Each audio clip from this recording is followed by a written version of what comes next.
नमस्कार भाइयों। मैं विशंभर सिंह गुर्जर ग्राम बनवार से। अभी इलेक्शन कैंपेन चल रहा है, यानी चुनावी सीजन चल रहा है, तो हमें वोट करने जाना है।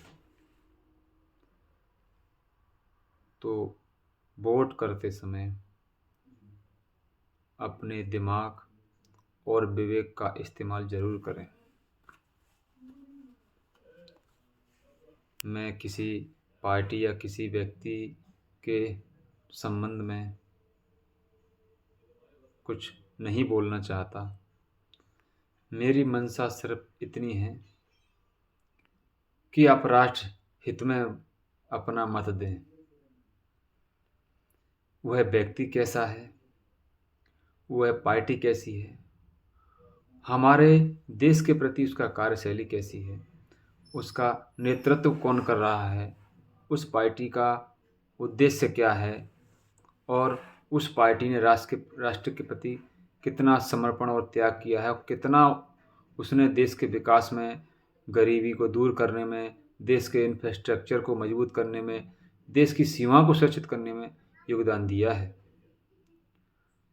क्योंकि कुछ प्रत्याशी और पार्टियां जो सिर्फ बरसाती मेंढकों की तरह चुनावी सीजन में प्रकट हो जाते हैं और चुनाव खत्म होते ही या तो स्वयं की सेवा में लग जाते हैं या अदृश्य हो जाते हैं। अभी हाल ही में मौजूदा केंद्र की सरकार हो या राज्य सरकार हो, मैं केंद्र की सरकार में जो सत्ता में पार्टी है उसकी भी बात करूंगा, तथा राज्य सरकारें भी अपने स्तर पर कार्य कर रही हैं, उन पर फोकस डालेंगे। मेरे लिए सर्वोपरि राष्ट्रहित है और राष्ट्रहित में सबसे सर्वोच्च है राष्ट्र सुरक्षा। मेरे देश की सुरक्षा यदि अच्छे हाथों में होगी तो यहाँ पर व्यापार, परिवार और जीने का एक उच्च स्तर हमें मिल सकता है। आज यदि हमारी बहन बेटियां सुरक्षित नहीं हैं, हमारा धन धान सुरक्षित नहीं है, तो सरकारों का कोई मतलब नहीं है। चारों तरफ यदि अराजकता हो, गुंडागर्दी हो, लूट खसोट हो, तो उस माहौल में हम किसी भी कार्य को संपन्न नहीं कर सकते। इसलिए हमें ऐसी नेतृत्ववान सरकारों का चुनाव करना चाहिए जो हमारे राष्ट्र को सुरक्षित रख सकें। अगले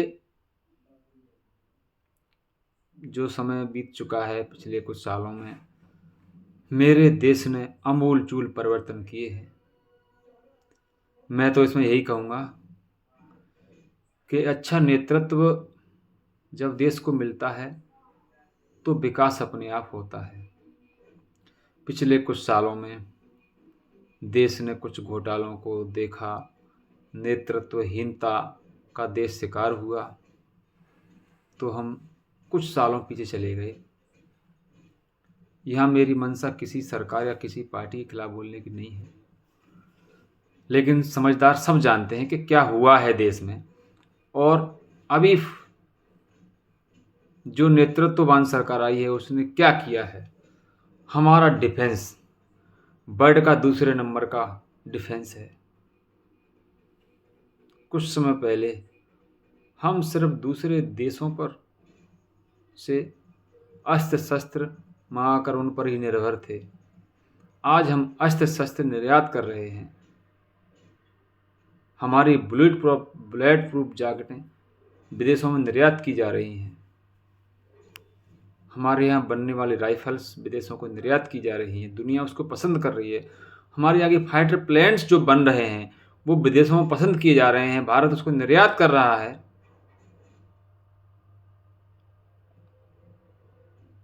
यह नेतृत्व की क्षमता के कारण ऐसा हो पाया है। नहीं तो हम दूसरे देशों पर निर्भर थे। यदि दूसरे देश ने हमें सप्लाई बंद कर दी, उसके यहाँ किसी आपातकालीन स्थिति में उसने हमें हमें जो डिफेंस का सामान है, फाइटर प्लेन्स हैं, देना बंद कर दिए, तो मेरा देश तो असुरक्षित ही माना जाएगा। इसलिए हमें डिफेंस के मामले में आत्मनिर्भर होना ये किसी सपने से कम नहीं है, चाहे कोई किसी भी पार्टी का क्यों ना हो।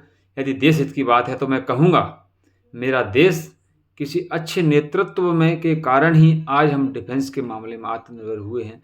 चाहे वह योजना किसी भी पार्टी ने बनाई हो, किसी कालखंड में बनी हो, लेकिन आज धरातल पर है, तो मेरा देश इस कारण गर्व महसूस कर सकता है कि आज हम डिफेंस के मामले में आत्मनिर्भर हैं।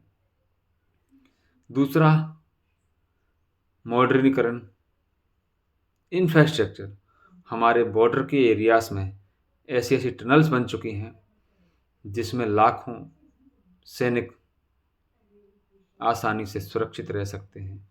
किसी भी विदेशी आक्रमण में हम अपने साजो सामान, डिफेंस आइटम को सुरक्षित रख सकते हैं। हम बॉर्डर के एरियाज में जो सड़कें बनी हैं उनके माध्यम से हमने बॉर्डर की सुरक्षा के लिए मशीन गन, अपने जो डिफेंस आइटम हैं, गोला बारूद हैं, उनको पहुंचा सकते हैं। मेडिकल सामग्री पहुंचा सकते हैं। भोजन सामग्री को उन रोडों के माध्यम से पहुंचा सकते हैं। हमारे जो ट्रांसपोर्ट मिनिस्टर हैं मिस्टर नितिन गडकरी जी, उनका तो कहना ही क्या है, एक ईमानदार और कार्यशील नेता हैं। तो मैं यही कहूँगा कि आप लोग जब वोट करने जाएं तो इस बात का स्मरण जरूर रखें कि हमारे देश के लिए किसने क्या किया है। हमारी इकोनॉमी इससे पहले 7वें 8वें पायदान पर पड़ी थी। आज हम विश्व में 5वें पायदान पर हमारी इकोनॉमी आ चुकी है। हमने जापान, इंग्लैंड, ऑस्ट्रेलिया सबको पीछे छोड़ दिया है। धन्य है मेरे भारत, इसमें वो शक्ति है जो विश्व को डिफेंड कर सकता है, विश्व को चैलेंज कर सकता है। हम विश्व में अग्रणी हो सकते हैं। इसके लिए नेतृत्ववान सरकार चाहिए। मैं सबसे यही कहूँगा कि आप यदि अभी विधानसभा चुनावों में आप सोचें कि मैं मोदी को प्रधानमंत्री बना दूंगा और राज्य में सरकार दूसरी ले आए, तो इससे भी कहीं ना कहीं केंद्र की सरकार मजबूत नहीं होगी, क्योंकि जो राज्यसभा के मेंबर चुन के जाते हैं उनका चुनाव एमएलए ही करते हैं। यानी कि जो विधानसभा में, जो असेंबली में चुन के जो मेंबर जाते हैं, वो ही राज्यसभा सांसदों का जो उच्च सदन है, भारत के संविधान, भारत के जो कार्यपालिका है उसका जो उच्च सदन है राज्यसभा, उसमें जो सांसद चुन के जाते हैं, राज्यसभा सांसद, उनका चुनाव एमएलए यानी कि विधायक करते हैं।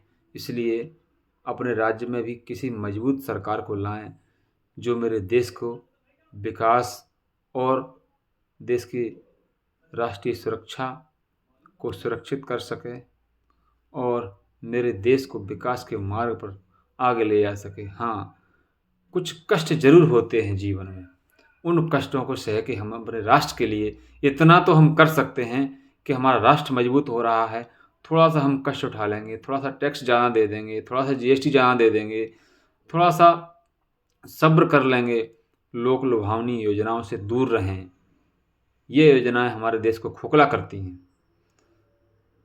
मेरा देश ईमानदार देश है, लेकिन सरकारों की गलत नीतियों के कारण ईमानदार लोग भी लालच में आकर बेईमान बन जाते हैं, अपनी साख को बैंकों के सामने खराब कर लेते हैं।